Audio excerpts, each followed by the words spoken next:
Years later, I still feel stupid. I was an assistant manager of a bar. I met our bar's attorney. Eventually, he was my world.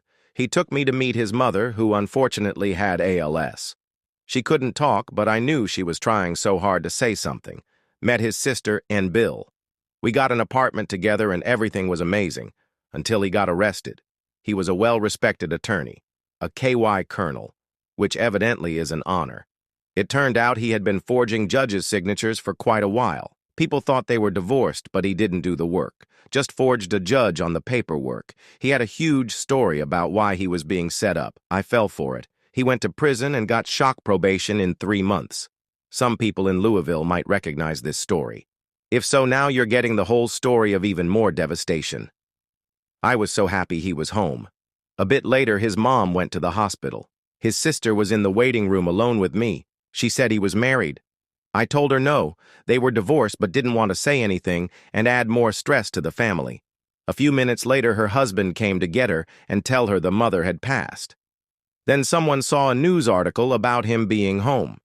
This lady had thought she lost custody of her son due to him. She was visiting town when she saw because she had moved after the bad divorce. So she didn't see all the news when he first went in. Of course, he went back to prison. I'm tired of typing, so I'm going to skip some of this crap. It turned out he was married. The divorce papers he had was forged. Her and her attorney's names and a judge. I ran into her at the jail. We were both there to see him. I told her she needed to accept the divorce. She was stunned. She knew nothing about a divorce. We started comparing stories. This is the most horrible things ever. He made sure our apartment was close to their house. He went back and forth. Her and I worked opposite shifts, so it wasn't too hard. His wife actually stayed many nights taking care of his mother for him. Anyways, to make it worse, I tried to lighten the mood and said, "At least I don't have any diseases."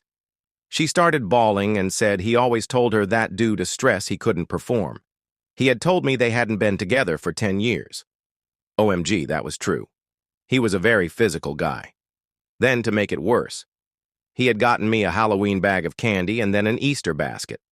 I had thought it was weird that he had picked out so many candies that I didn't like, but whatever. It turned out she gave them to him, and he brought them home to me. I can barely breathe while I type this. I moved several states away, while he was in and never said where I went. OMG, I feel so awful typing this. I loved him so truly.